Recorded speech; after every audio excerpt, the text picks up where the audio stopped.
সকালের নাশতার সময় ইয়ান মনোযোগের সঙ্গে তার মা-বাবার আলোচনা শুনেছিল। এখানে শুধু খুনখারাবির খবর, কেন সব এমন হয়ে যাচ্ছে? এর কারণ হল বেশিরভাগ মানুষ মানবিক হওয়া বলতে কি বোঝায় তা ভুলে গেছে। কয়েকজন বন্ধু তাদের নিজেদের মধ্যে এই চিন্তাটা নিয়ে আলোচনা করেছে। সপ্তাহে একবার গ্রুপের সভা অনুষ্ঠিত হয়।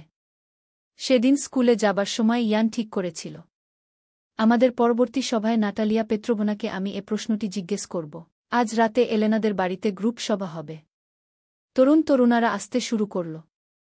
তারা নিজেদের মধ্যে সারা সপ্তাহ জুড়ে কি হয়েছে তা নিয়ে কথা বলছে। প্রার্থনা দিয়ে তাদের সভা শুরু। নাতালিয়া জিজ্ঞাসা করলেন, চিন্তার উদ্রেককারী এমন কোনো ধারণা জেগেছে কিনা? ইভানের হাত উপরে উঠিয়ে হ্যাঁ সূচক উত্তর দিলেন। তুমি যদি লোকদের জিজ্ঞেস করো তারা কে, তারা সচরাচর কি বলে?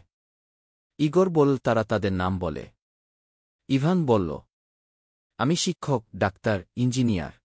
আমি সাদা, আমি কালো, আমি রাশিয়ান, ভারতীয়। নাতালিয়া তাড়াতাড়ি বললেন, এইগুলি সবই সম্ভাব্য উত্তর। চলো আমরা এখন মহান বাহাউল্লাহর রচনা থেকে একটি উদ্ধৃতি পড়ি। হে সত্তার সন্তান, তুমি আমার প্রদীপ এবং আমার আলো, তোমারই মধ্যে ঘি।